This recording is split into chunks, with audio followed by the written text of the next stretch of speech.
And there is Senator Roosevelt.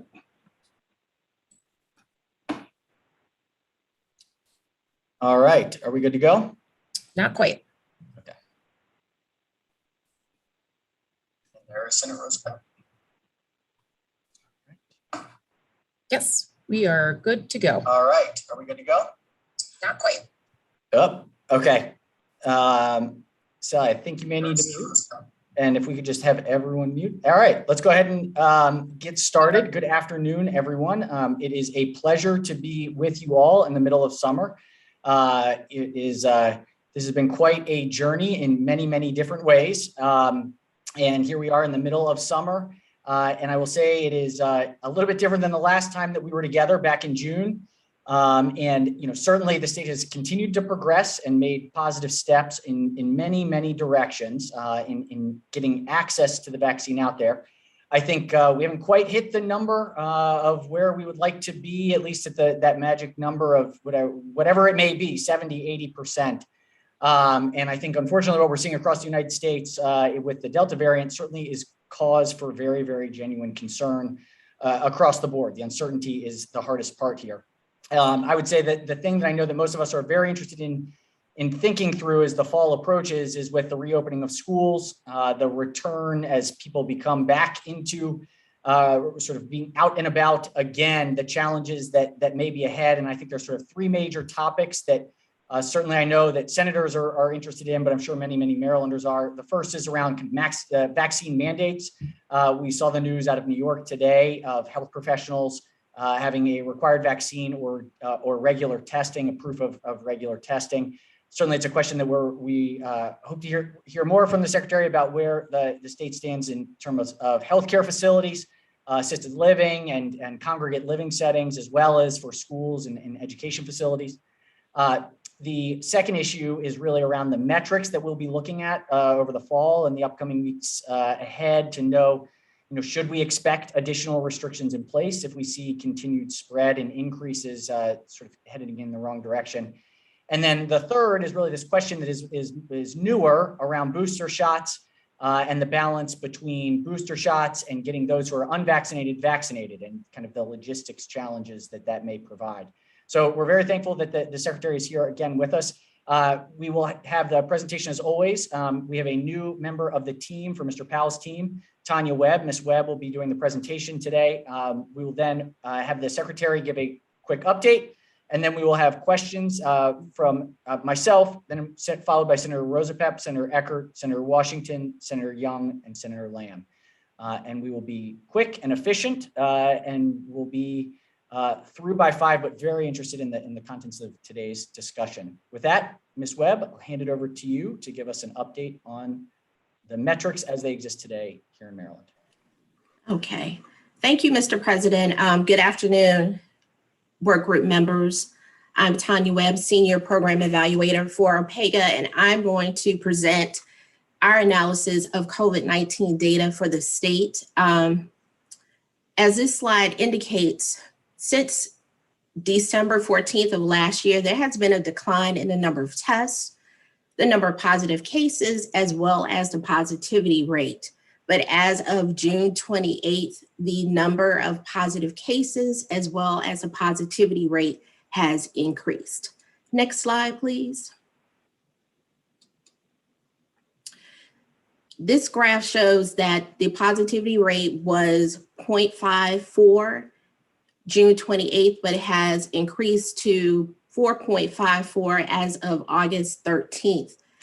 This rate of increase is steeper or sharper than what was seen previously from March to April, as well as the increase from September of last year to January of this year. Next slide, please. This is a map of the case rate since July 5th. The darker color indicates a higher case rate. The larger circle indicates a higher population because this is case rate by zip code. Per MDH, the counties with the lowest case rates are Howard and Montgomery, and the counties with the highest case rates are Cecil and Worcester. Next slide, please. This shows case rates by age, and amongst all age groups, case rates are increasing, with the highest rates found in ages 20 to 29 and 30 to 39. Those 60 and over have some of the lowest case rates. Next slide, please. When looking at cases by race and ethnicity, we see increases across the board, with the highest case rates in those who are Black or African American. Next slide, please. The death rate is relatively flat. The lowest it has ever been since the start of the pandemic is 1. However, as of late, we've noticed that there has been an increase in the death rate, and the most recent death rate is 3. Next slide, please. Hospitalizations are increasing. The lowest hospitalization was recorded around the 4th of July. It was around 100.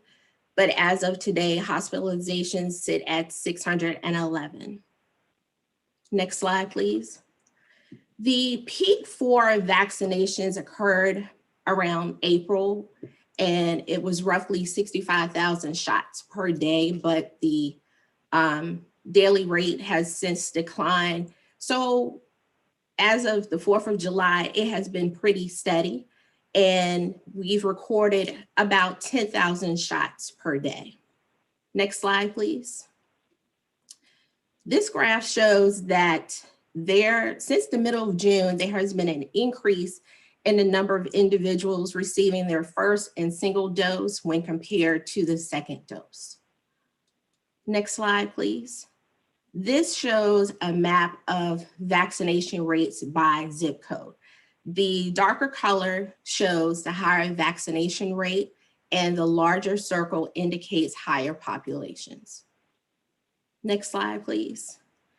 So this slide, based upon information from the CDC, 66% of Marylanders have received their first dose, and 60% of Marylanders are fully vaccinated.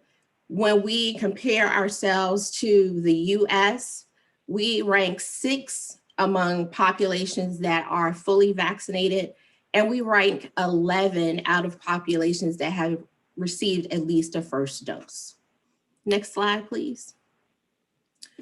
As of late, there have been, recently, Blacks or African Americans have received a larger percentage of first doses. Next slide, please. And when we look at ethnicity, as of late, Hispanics or Latinos have a higher rate of first or single doses. Next slide, please. So this graph shows that if you look at Marylanders in groups of 10,000 in the 70 to 79 age group, of that 10,000, roughly 9,300 are at least partially vaccinated, with at least 3 in that age group receiving new vaccinations every day. Next slide, please. When we're looking at the 80+ group, of every 10,000 Marylanders in that group, roughly 8,400 are at least partially vaccinated, with again, about 3 new people in that age group becoming vaccinated every day. Next slide, please. When we look at the largest 8 jurisdictions, Prince George's County has the highest daily first dose vaccination rate, with 12 in 10,000 newly vaccinated. And if we look at the other counties, Charles County has the highest, with around 11 people per 10,000 becoming vaccinated every day. And this is the last slide. And this is a graph showing our counties with a cumulative versus the most recent rate for first or single doses. It's broken down in 4 quadrants. So if you look in your upper left-hand corner, it shows the above average cumulative rate, but a below average daily rate. And that's where Howard and Montgomery counties sit. And they sit there because they are the most vaccinated counties. But if you look under that, under Howard and Montgomery counties, that bottom left quadrant, that shows a below average cumulative rate and also a below average daily rate. So those are the counties that are least vaccinated when compared to others. And as it stands now, Garrett County is the least vaccinated county in the state. And that concludes my presentation. Thank you, Ms. Webb. We will hand it over to the Secretary of Health, Dennis Schrader, and then we will open up to questions afterwards. Do we have the Secretary's presentation? Yeah, Webster, you're going to put it up. Thank you, Mr. President, Mr. President Ferguson, and good afternoon, Senators. I hope everyone's had a nice summer so far. And as always, I appreciate the opportunity to update you on where we are and a few other related efforts since we last met in late June. I'm going to start with the numbers, if I can get the next slide, Webster. We've administered more than 7.36 million doses, and as of today, just to give you an idea, we've got 79.4% of all eligible Marylanders 18 and over. So we've got about 60,000 plus to find. So, you know, it's a great number, and we set a target when we moved out of mass vax into mobile to try and get to 80% over the summer. And we weren't exactly sure. I think I told you in the last meeting we were shooting for 6,000 or 7,000 shots a day. The good news is we've exceeded that, so that's good. And then once we get to Labor Day, we're working on our strategies for the next phase of this thing. We've also recently surpassed 70% of all eligible Marylanders who are fully vaccinated, and we're a national leader on the equity front. We rank second in the nation for vaccinating our share of the Hispanic population and sixth in the nation for vaccinating the state's share of the Black population. Of course, we want to be number one in both those categories, so we're going to keep driving on that. And lastly, which is really good news, we vaccinated 93.9% of our 65 and older population, and we're looking for 58,000 people. That's the number we're looking for. And that's very doable, and we continue every day. I will say that if it was just getting people vaccinated, I think we've got a good news story. The challenge we've got is that there's all these other factors. We got schools opening, we've got booster or supplemental shots to be concerned about, the durability of the vaccine. There's a number of issues that we're wrestling with, and I'm sure there'll be questions on that, and I'm going to cover a little of that. Could I go to the next slide? We're making steady progress on the 12 to 17. By May, we had all the 12 to 17 folks eligible, and the great news is 62% have one dose. And there we're looking for about 170,000, I think, or so.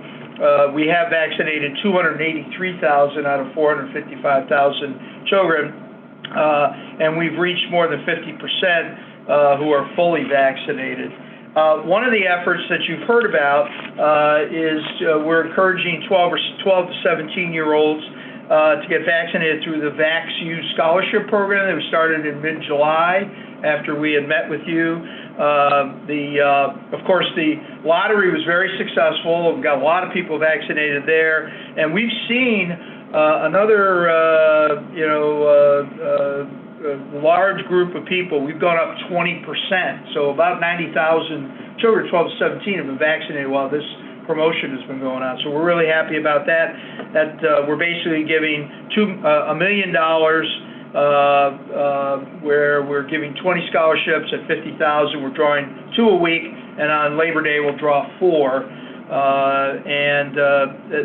So far we've drawn 12 winners. So all that's going really well. Next slide, please. So K through 12, we've got a major screening testing program that we've been planning since April. We didn't have enough information the last time, but since we've last met, we've put up a notice of availability on EMA. We've worked with all the school systems, both public and private, throughout the state. We've got $182 million from CDC, and we've partnered with, the Department of Education to help us with this. We've got guidance put out and accepting applications from the school systems. The funding period is going to go from August 15th of this year till June 30th of next year, so we cover the whole school year.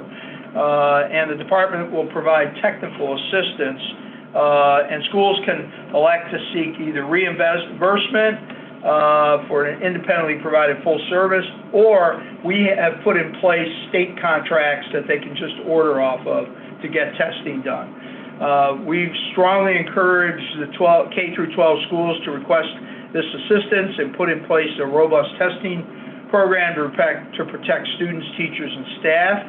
And anybody that's interested, you can apply on the eMaryland Marketplace.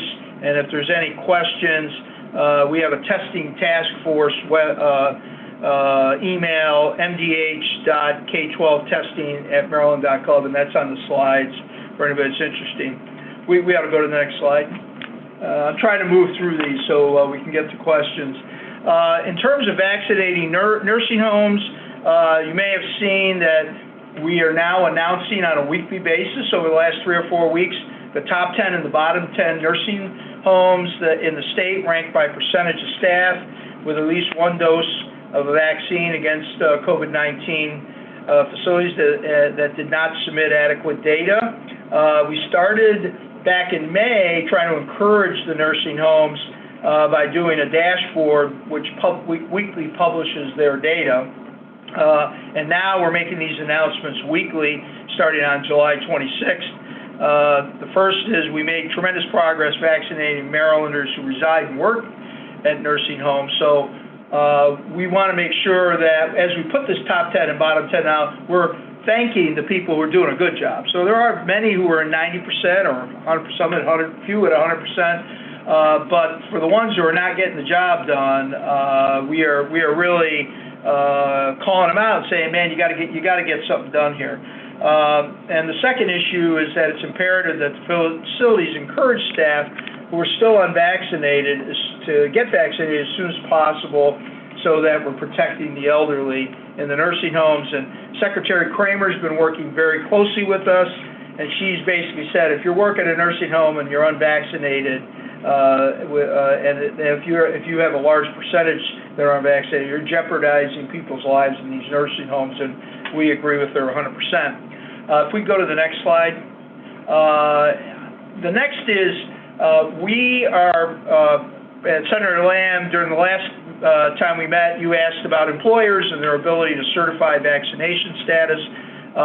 We've gone out and enhanced MyIR with md.myir.net. And I just checked mine the other day. I've been on it for several weeks now. So we've enhanced that system so people can access their vaccine records and they can get a certificate. So our approach is to provide access for anybody that wants it to their data, so they can get the and that respects their privacy, but at the same time gives them access. Any Marylander who's received a vaccine can log in and download a certificate, and we're encouraging employers to use this capacity with their employees over allowing, some employers have asked us, hey, can we just plug into Immunet? The Immunet statute is very rigorous and is very focused on protecting the privacy of data for PHI. So we don't believe that would be a very good idea. And the widespread access creates data security issues and leaves us open to breach.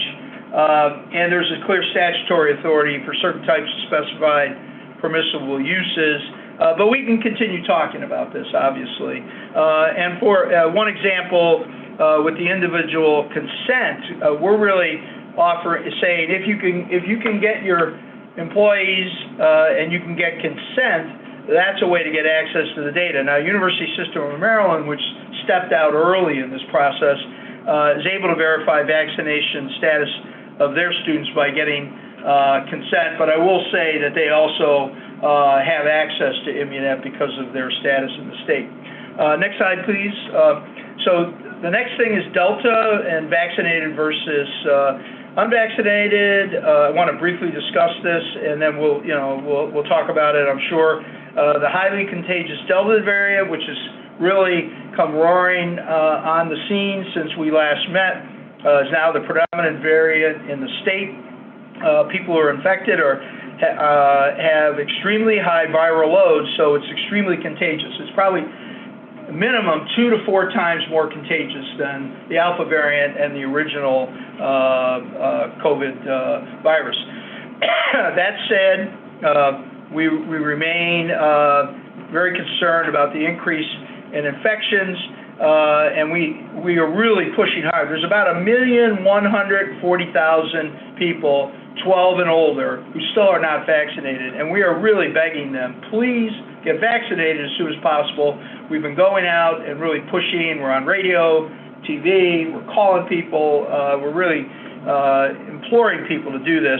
And then as far as post-vaccination infections or breakthrough, we have some of those. It's absolutely normal because no infection is 100%, but we are very worried about it because what we have learned with the Delta variant is if you are vaccinated and you are infected, you are contagious. We didn't know that 2 months ago, 2.5 months ago, but now we know that for sure, which makes it more imperative. The post-vaccination infections that occurred about 0.21% of fully vaccinated Marylanders, a little over 5,200. So we're continuing to push the vaccines, and the websites and the phone numbers are in the slides for you. Let's go to the next slide so we can wrap up here. For the immunosuppressed, CDC we just got the CDC approval of the FDA's amendment for EUA for Pfizer and Moderna to allow certain individuals with a compromised immune system to receive a third shot. It's another important tool. We have some information on how that's going to be done, but we want to use our normal channels. We think that's about 3%, but I will say if you go to a pharmacy, you talk to your doctor sends you to the pharmacy, your pharmacy can self-certify you, which is very much like we do with the flu shot. Every year I get the flu shot, I go to the pharmacy, I fill out a form, and they give me the shot. It's going to be something similar to that here with, and we also encourage doctors, hospitals, local health departments to do this. So anyway, there's a full list of conditions on CDC's website, and anybody that's got a weakened immune system, we're urging to talk to their doctor, and we'd like to see CDC grant full approval for each of the COVID vaccines. That's really important. I've said that publicly many, many, many times. If we can just get the FDA to finally approve these 2 vaccines, particularly Pfizer and Moderna, that'll be very helpful. And I know FDA is in a race to try. We talked to the White House again this week, and they're telling us that there was an announcement in the Washington Post today. They're saying that was a leak, that was not authorized, it's not there yet. But on the other hand, the fact that we're this close, it's probably not that far off. They just did not confirm that the story was accurate when we talked to them today. Lastly, we're going to stay focused on vaccinating the unvaccinated in the communities. We will provide mobile capability all around the state. Some of you have already asked for it, and we appreciate that. And we want to keep that moving. So I'm going to thank you for this opportunity to update you. I'll stop there. Happy to take any questions, Mr. President. Thank you, Mr. Secretary. And I do think you said it very well, that if it were just a story of vaccines, I think, Maryland is really, I think we have a success story in the works in terms of the vaccines. It's all these other uncertainties that I think are creating the angst and health challenges. I've talked to a lot of folks, different folks. It's hard to see any way through this without the vaccine. And for those who have not gotten it at this point, my suspicion is that it is largely not necessarily access. Of course, everything can always be more accessible, but it is hard to see how it changes without some sort of mandate in place or, some basic requirement in some way. And I'm curious whether you foresee the Department of Health providing that recommendation, that guidance. Is that something that you foresee the health department taking on? So the reason we're so interested in the approval of the FDA for these vaccines is we believe that the next big thing, we could go out there and we've been grinding out, the last 3 months and got from 70% to 80%. We think that it's really going to take employers to start driving this, and we're encouraging some. We took the first step last week or the week before, I can't remember, the governor ran a press conference, and we are now requiring everybody in our congregate settings in the state enterprise to get vaccinated. So we're taking the lead in that way. We're talking to employers. We just saw Care First made it a requirement. The hospitals have said they're going to do it. So we think there's going to be a burst here. The fact of the matter, employers have all the authority they need through the EEOC federal law to do it anytime they want. And so we're nudging them, and we want them to do that. So I'm hoping that they're going to do the right thing, and the employers will start to take the lead on this. That's our. And I totally understand that, and there's a balance of pressures without a doubt. If they don't, I do hope that because I don't see any other way through it. Sadly. We are using carrot and the stick. Yeah. And we want people to do the right thing. Obviously, every time we make a move, your inboxes blow up as ours do. So we try to be thoughtful about this. We don't want to put you under a lot of pressure because there's different points of view here. I will mention that the governor's having a press conference tomorrow. He'll be talking about this subject on a number of fronts. So obviously, I don't want to get ahead of his announcements tomorrow. But the bottom line is, I would agree with you. People have to step up, and we are analyzing what our options are all the time. Just one very briefly before we go to Senator Rosebep is, are you seeing any trends in which vaccines for breakthrough? I don't think I've seen any national studies around it. Are we in? Yeah, I've got some data here on our. We've got 5,245 breakthroughs, and of those, Pfizer is 58% or 3,000. Of the breakthroughs. Moderna is 25%, and J&J is about 17%. Of course, the issue there is the numbers of. Oh yeah, go ahead. I'm sorry. No, sorry. Does that match the distribution of? That's what I was just going to say. Yeah. Okay.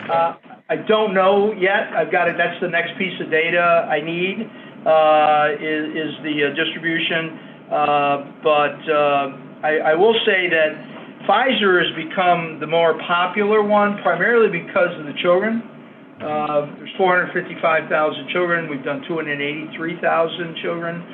People are asking for Pfizer, and with all the bad publicity that J&J got, and because Pfizer's been pushing forward to get theirs done, their approvals done quicker, they're also getting a lot. So we're finding that Pfizer seems to be very popular. The challenge with Pfizer, of course, is the cold chain for the providers. Right. So there's a trade-off there. But the big news is only 5,000 breakthrough cases of the millions of people that have received it, only very, very few. So vaccination, infinitely better than unvaccinated. Right. The other thing, Mr. President, that I want to point out, and we've been talking a lot about this, and this is a little known fact, I think. I think when the vaccine was developed, the thought was this was going to prevent COVID from infecting people. What the design of the vaccine is really done is it's designed to prevent hospitalizations and deaths. To mitigate, right. So it has a different level. So it doesn't mean that people won't get infected. That's where the challenge is. So anyway, I just wanted to point that out. Yep. Senator Roosevelt? Yeah, thank you, Mr. President, and thank you, Mr. Secretary. About the schools and then a little bit about businesses. On the schools, obviously the 12 to 18-year-olds are the lowest vaccination rate of everybody right now. And they all go into congregate settings when they come back to school. And what I hear from parents of whose kids are vaccinated, is vaccinated kids back to school because of the unvaccinated kids. A couple of school systems have mandated vaccinations for their employees. No one has done it yet for the students. As you know, the Attorney General has said that they can require them for their students as well as for workers. Why did the state just say, if you're going to come back into the school buildings, middle school and high school, just as the university is done, if you're going to come back to the building, you got to be vaccinated, period, end of story. Or religious exemption, I get all that, but I'm just saying the typical case, why don't we apply the same thing the university is doing to the big kids to protect the little kids? So, Senator Rosenpap, what we've been doing is working very closely with the Department of Education to work out the guidance to the local school boards and superintendents. As you know, and we've talked about this, the Maryland has the strongest state laws in terms of empowering local school systems to run the schools. And so Mr. Secretary, it does in general, but you have the authority under the law in all the emergency powers you've exercised throughout the whole year. You have the authority to do this, even though the curriculum and things like that of strong local control. The buck is stopping with you, not with the local superintendent. Well, in the way where we sit today, I've been advised that I do not have that authority. I do have certain authorities, but I don't have that authority. We'll continue. We can continue to talk about this offline and get your input on this. But we're really urging the local. We're asking the local superintendents and the local school boards to move. I understand that, and I appreciate their initiative. I have an AG's opinion that I'll send you that makes clear you do have the authority. Yeah, I'd like to see that if you got it. Okay, thank you. Thank you, sir. No, absolutely. I appreciate it. One of the things that you and I did talk about offline that I wondered if you made any progress on, you'd offer to send mobile units to schools when they open. So 40% of middle schoolers and high schoolers who haven't gotten vaccinated can get vaccinated at school the day they show up. Yeah, you mentioned the whole idea of doing vaccines. We're working on two fronts. We're working on, right now, our even larger concern is we've skipped a year and we have a lot of people that are not vaccinated at the kindergarten and 7th grade level, and they have a requirement to start school. So we want to make sure, and we're going to be setting up with the local health departments vaccine operations, and we have offered the schools to provide mobile clinics. So we're willing to do that. Matter of fact, tomorrow, or today actually, I'm sorry, I'm losing track of time here. Today, the Lieutenant Governor was at FedEx Field. We worked with Prince George's County to do a back-to-school vaccine event. Great. So that's terrific. We want to start moving on that, and we will work with any local school system that wants us to do that. And then we're working on, as I said, on these testing programs. So testing and vaccinations for the 12 to 17 go ahead, but then also getting the regular vaccine regime. Yeah, no, it makes entirely good sense.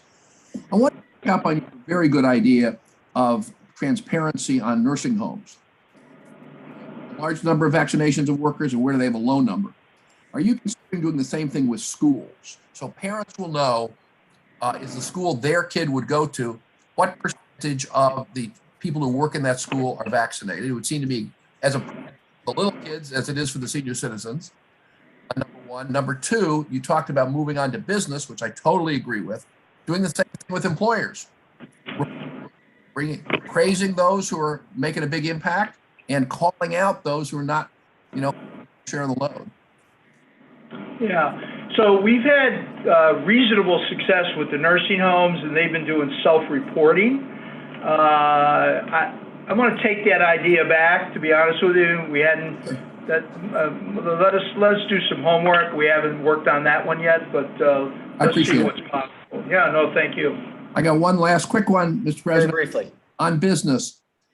Having businesses do this on their own puts them at a competitive disadvantage. So the responsible businesses may have more trouble keeping their employees. They may have more trouble keeping their customers.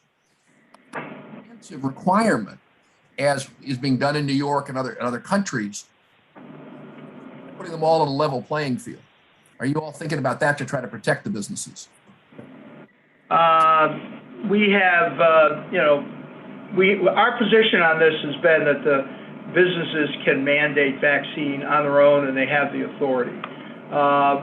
Given that we've had reasonable success with getting people vaccinated, that is not on the table at the moment. But I think, as President Ferguson asked, we are analyzing, if we get to a certain percentage at some point, and it looks like we're not going to get where we need to be, because we are hearing that the concept of herd immunity really is not in play with this virus.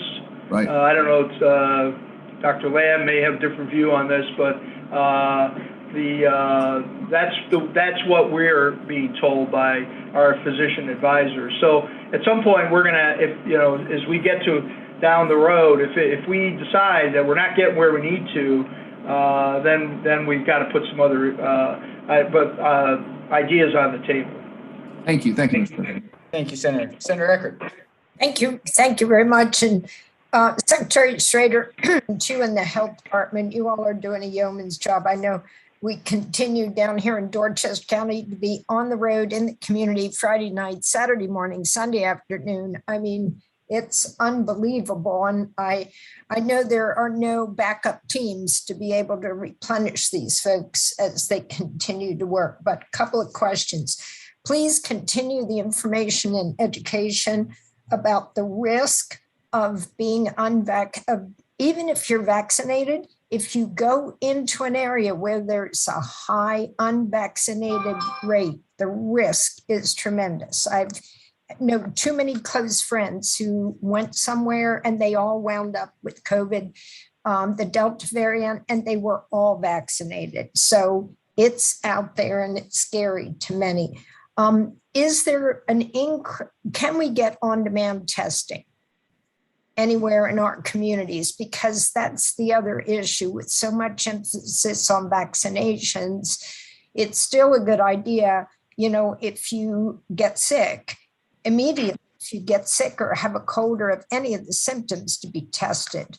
And that, I think, I'll approach it locally as well, but that's come to our attention with many of these folks who, went out of state, came back and were sick and couldn't get testing immediately to be able, they quarantined, but that's still an ongoing issue. So something to think about.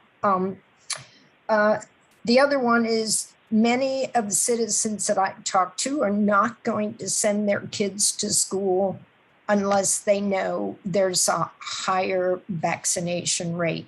They've already figured out how to do homeschool and how to work. So I think we're going to see an increasing population of kids at home. So that's going to be something we'll need to deal with. As far as nursing homes, healthcare facilities, I guess I was really surprised as we're trying to get some Haitian healthcare, community health workers into the programs to be able to continue to deal with the vaccine resistance, that there is no requirement within many of our healthcare facilities to be vaccinated. And please, please tell the healthcare providers, it sets a terrible example if you're going out to get people vaccinated and you don't take precautions yourselves. It just gives a double message. And I think there's too much of that out there. And I know we don't want to feed into a lot of the conspiracy theories that are out there about this is all government takeover. But there has to be some kind of a balance with accurate information. I'm an old nurse, and if I were, quite honestly, I'm going to say it like it is. If I were running a facility, I would close my doors if I didn't have staff vaccinated, because safety comes first in all of our facilities. And so for staff to be unvaccinated, to me, is really says you don't value the profession, yourself, or anybody else. So that's my personal opinion.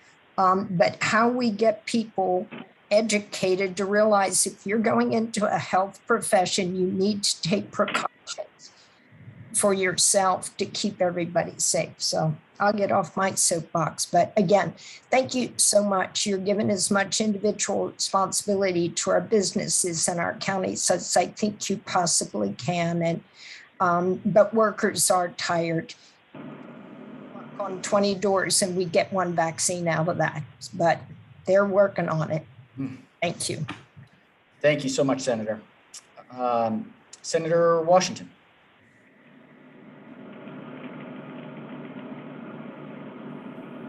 Hello, good afternoon, everyone. Hello, colleagues. It's good to see you. Good to see you, Secretary Schrader. Again, thank you so much for what you're doing in the communities. We had planned a health fair. You were planning on coming. Yes, I was. One of the neighborhoods in our district, but because of the heat, the great deal of heat that we had a code red, so we had to cancel it. So we'll be rescheduling that in the fall, and we look forward to seeing you there. We were going to have testing as well as providing the vaccine, and so. I think access, the Senate President is right. There are many people who have access that are still declining, but we still have to keep on, as Senator Eckert is saying, to keep continuing to reach out to people and make sure that people have the opportunity. I want to ask questions about, I know this group, we're focusing on the vaccine, and we've talked to some testing. But this may, in fact, build on what Senator Rosapep was talking about, and also the notions of breakthroughs. Even when people are vaccinated, as we are learning more about it, that they are still contagious and can transmit it. So the importance of masking, the M word, right? We really have to, I would like to see us begin to incorporate the prevention programs that we are engaging in, and to build those preventions, continuing to press out the messages about washing our hands, the social distancing. People are starting to retreat on that social distancing. I think the message around I'm vaccinated, I'm okay. I mean, I've even said it, people are saying it and they take their mask off and they're in an enclosed space. We can't be doing that. So that is my first question around the prevention leg. We got the vaccine, the treatment, testing, but what are we doing on the prevention leg of this? Well, we have put out many times over the last several weeks that our official school guidance that we've developed in schools contains guidance to them working with CDC, that they follow the CDC guidance, and we strongly recommend that if you're indoors, you should be masked. So that's in the schools, and for everyone else, we encourage anybody who is not vaccinated we encourage them to wear a mask. They should be wearing a mask. But it's that, just sorry, Secretary, it seems that what we're learning over the last month or so is that people who are vaccinated, and if you contract COVID, that you can pass it on.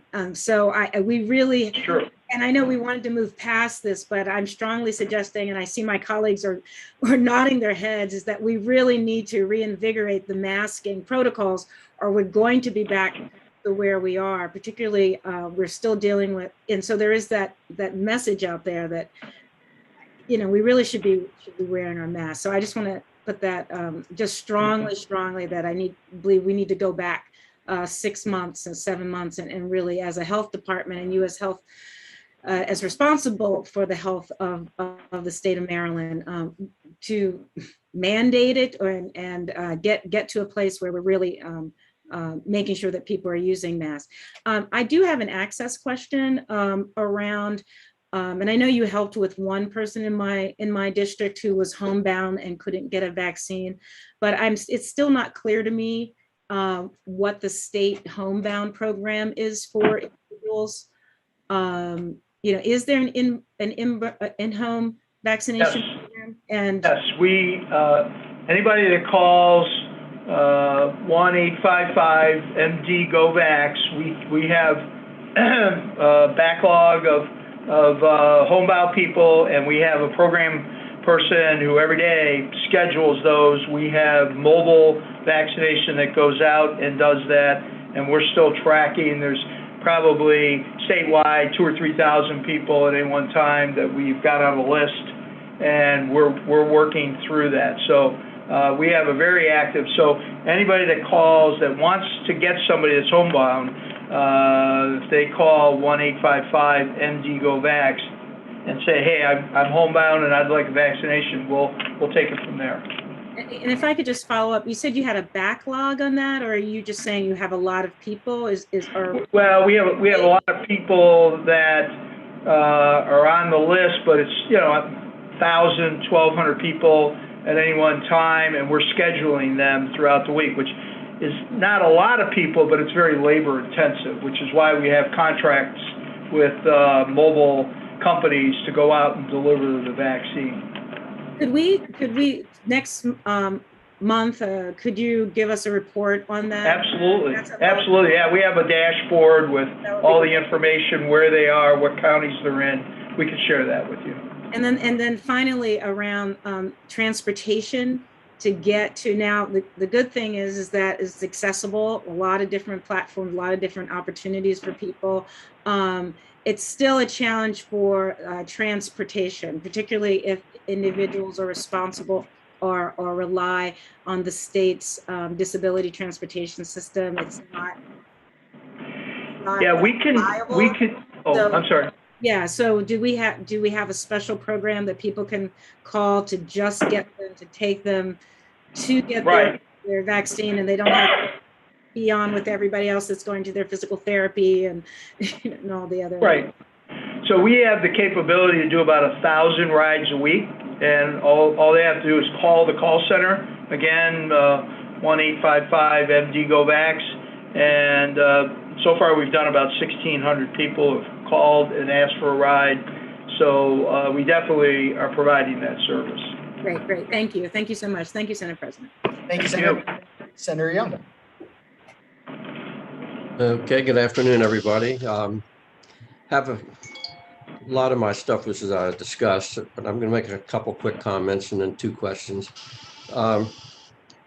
First off, Mr. Secretary, I think you described very well what the vaccines were created for. And all the experts on TV the last 2 days have said, please stop using the word breakthroughs, because they're not breakthroughs. The vaccines are doing what they're supposed to do. So, try to change the terminology there. To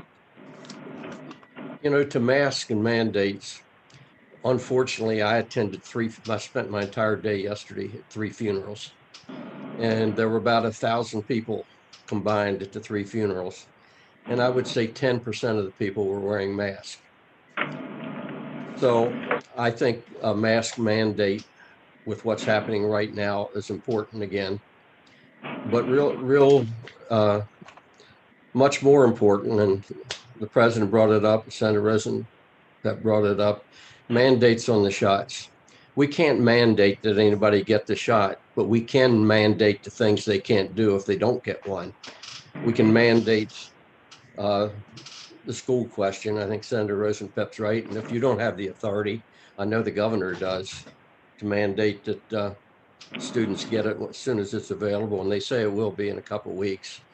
And we've closed restaurants in the past and big gatherings. We can certainly mandate that we have passports and you can't go to these things if you aren't vaccinated.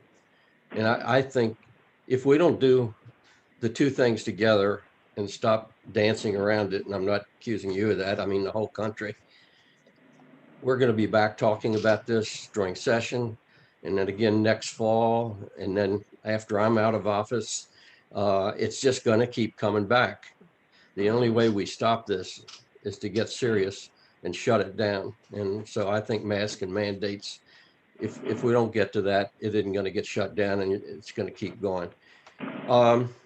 So my two questions. So I understand sometime in the next few weeks, the vaccination is going to be available for under 12s. And then they're suggesting now that we get a booster shot in 8 months. So that means in September and October, people are going to be ready for booster shots. My question there is, are you preparing for that? And will we have the vaccines to handle that, the two things as they occur? And I'll go to the other question and I'll shut up and let you talk. Is this really the time to end the state of emergency with everything rising the way it is?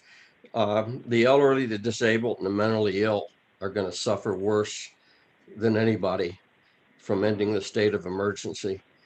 Have you discussed that with the governor? Can't that be continued until we've got this back under control? So let me try and take those a couple at a time. You had mentioned the breakthroughs, and I agree with you. We've been actually trying to get the term, from the very beginning, the term post-vaccine infection, and then talking about the fact that it's expected that there's going to be infections for vaccinated people. Unfortunately, we haven't had, because that other term seems to be, on people's minds, and so sometimes I even find myself using it. But I prefer the term post-vaccine infection. So I would agree with you on that. Secondly, you mentioned I think the great heroes in this whole employer issue was the University of System Maryland. Back in the spring, when they came out and said unequivocally every student has to be vaccinated and the staff, so they took the bull by the horns. What we really need are employers to take charge. They have the ability to do that, and it is disappointing that more haven't done that, and they're basically saying, we prefer government control.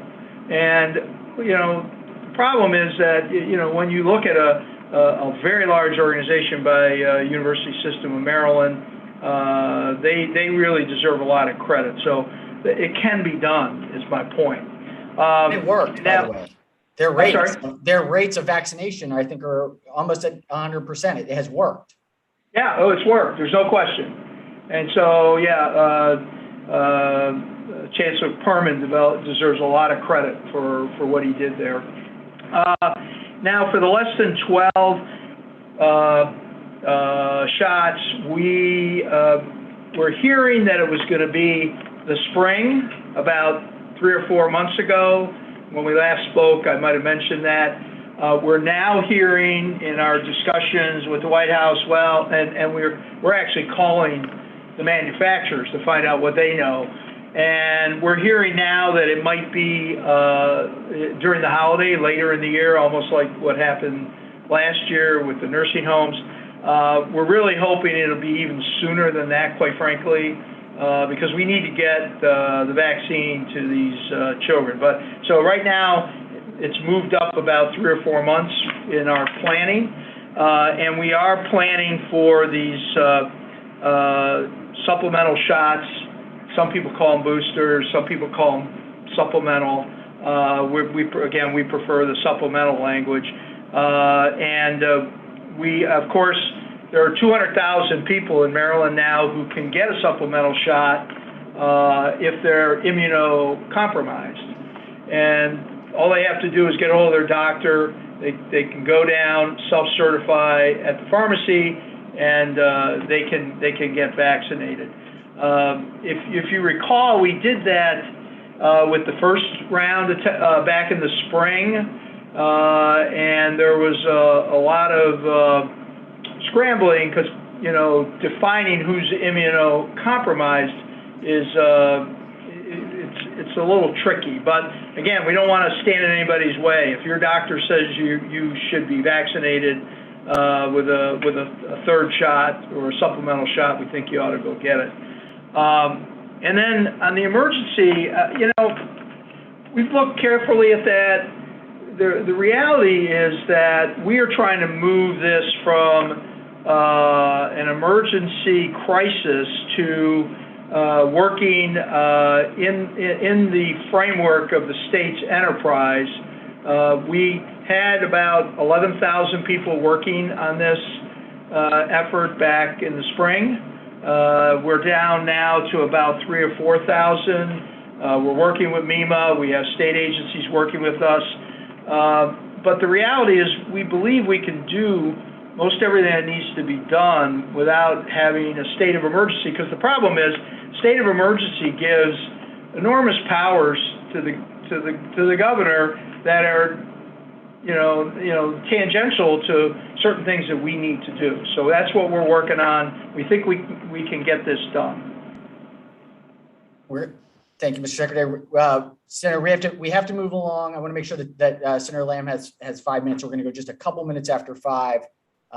So I will hand it over to Senator Lamb. Sure. Thank you, Senator Ferguson. So I want to follow up on the comment about having employers try to drive this. I think some employers, including some healthcare systems, are trying to require their employees to be vaccinated. However, what we've asked for is a tool to be able to link up into the Immunet data to make it easier for employees to be able to track whether their employers to be able to track whether their employees have been fully vaccinated or not. We can't just use MyIR. MyIR is actually linked up to the Immunet data, and MyIR is the patient-facing interface. So what employers are asking to do is being able to link to the Immunet data via CRISP so that we can more easily track where our employees are for vaccination. You're asking employers to do this, but you're taking tools, the basic tools for them to be able to track vaccination of their employees off the table by making the employees have to self-submit their documentation to their employers. It's much easier if the employers can track this through CRISP. Why can't we allow them to do this through CRISP? Well, on the surface, you're right. It sounds easy, and it passes the responsibility for doing this from the private sector to the government.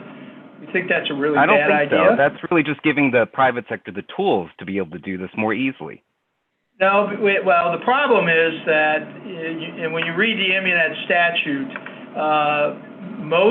everybody who gets a shot and puts their data into Immunet has an opt-out. So they have the ability to opt out. And we're very worried about the issue of data privacy and data security, and just allowing people to come into our firewall and start. And we don't know who these people are. If you let one business do it, you're going to have 1,000 businesses, and not everybody is really that good at data security and privacy. So we just think one could make the argument, and it sounds good on the surface, but we think it would not be necessarily a good idea. I think it's really challenging to put it on the employers, but then take a basic tool away from the employers to be able to actually track this. And if it's an employer policy they will know this information anyway because the employees have to reveal it. With regards to schools and education, I think you were saying that you weren't sure if you had the authority to require immunization or vaccinations in schools. Just did a quick search of the statute in the Education Code 7-403. It says that in cooperation with the State Board, the State Advisory Commission on Immunizations, the Maryland Department of Health shall adopt rules and regulations regarding immunizations required of children entering schools. It seems to fairly clearly articulate that you have the authority to do this. And given that we are only a few weeks away, if not maybe just a week or two, from students, especially ones that can get vaccinated, the 17 to 12 age range, going into schools, many of whom are not vaccinated, it seems like there is no strategy here to get those students vaccinated. Well, Senator, we're going to have to go back and check with our lawyers on your assertion. Our assessment is different. I also encourage you to talk to you offline on that. I also encourage you to look at school-based health centers as potentially another route to help with getting students vaccinated. I think there's a lot of red tape there that's blocking them from being able to assist in this effort as well. I want to follow up on Senator Washington's issue and contention with the mask mandate. Just 2 weeks ago, when CDC changed their masking guidelines, we only had a handful of counties that were at high or substantial risk. In that 2-week time span, we've seen the entire the entire state flip to now be in a high or substantial range, which per the CDC's guidance should require masking of folks in indoor public locations. The governor said that he follows the science, and you've also just said that that vaccinated people can spread Delta variant virus, but yet there's still no mask mandate, even though the scientists at CDC have been advocating for this approach for the last 2 weeks. What will it take for us to get to a mask mandate? Well, we really believe that local authority knows best what's going on in the jurisdictions. But the CDC has pointed out that all jurisdictions are now in higher substantial risk. Right, that's true. Every jurisdiction in the state. Yeah. Well, we believe that the way out of this is through vaccinations, and we are continuing to press on that as our primary tool to move through this. Okay, last question then. Very briefly, Senator. Yeah, sure. So with regards to the, we've had healthcare systems, many healthcare providers have mandated vaccination for their employees. So is DC, so is New York. What will it take for the state to mandate this for healthcare workers? You've taken a very carrot-based approach. I think we're probably running out of those, the use of that option to be able to get these last folks vaccinated. You're talking about with healthcare systems themselves? Healthcare workers, the mandate to get healthcare workers vaccinated. Well, I'd say stay tuned for the governor's press conference tomorrow. Okay. Well, let me just say this, and I'll turn it back to the Senate President. I am very concerned about the direction the state's moving. We won't mandate masks. We won't mandate vaccines. You've let the emergency orders expire, reduce flexibility for health systems and frontline healthcare workers who are exhausted. The environment has certainly changed, and the state doesn't seem to be doing all that much differently because we seem to be doing good enough until recently, and now are in fact removing tools from the public health toolkit. So I am very concerned about the direction we're moving. Back to you, Mr. President. Thank you, Senator. Final sort of wrap-up comment, Mr. Secretary. I do fundamentally believe that there is a silent majority out there that is ready to see everybody get vaccinated, to deal with everybody's exhausted by the mask. Everyone is, but it's the only way through this to get through in a healthy way. And if we make the tough choices and can move past it, that is what a brighter future looks like here. And I think we're going to end up getting there anyway. And so it's a matter of now or later.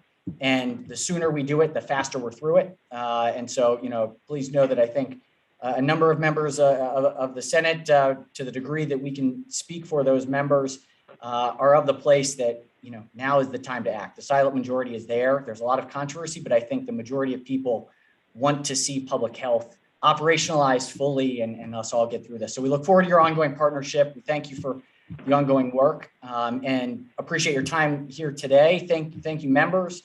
And we will see everyone, I believe, in another month. And hopefully we are moving down the line. Yes, sir. Thank you very much, and thank you, Mr. President and Senators.